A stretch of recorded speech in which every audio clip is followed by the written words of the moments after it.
So one of the most frequent pitfalls when you are decompressing the spinal canal stenosis is number one, inadequate decompression, and number two, injury to the dura. And now here comes a trick where how you can avoid both of these, and this is especially for younger spine surgeons that start with a spinal canal stenosis decompression.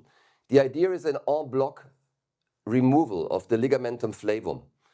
You usually perform your foraminotomy and fenestration, taking away part of the hemilaminectomy or hemilamina from L4 or L5, and then you undercut to the other side.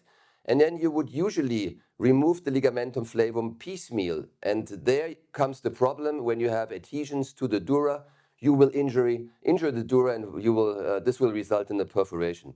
The trick is now to perform an en bloc flavectomy. That means you first perform the bony decompression.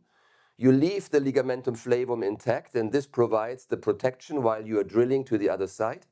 And then you would use your punches, your Carrison, and you would not go over the dura, but you would follow the lateral aspect of the flavum, removing slowly the dura and loosening the dura.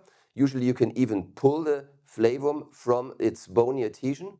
Then you go to the midline, over the midline, do the same on the other side, and then you would be able to remove the ligamentum flavum en bloc, just dissect it from the dura, and this avoids any injury or any danger to the dura because you don't have to go with your Carrison punch over the dura. And at the same time, if you remove the whole ligamentum flavum en bloc, you can be sure that the decompression is adequate and sufficient.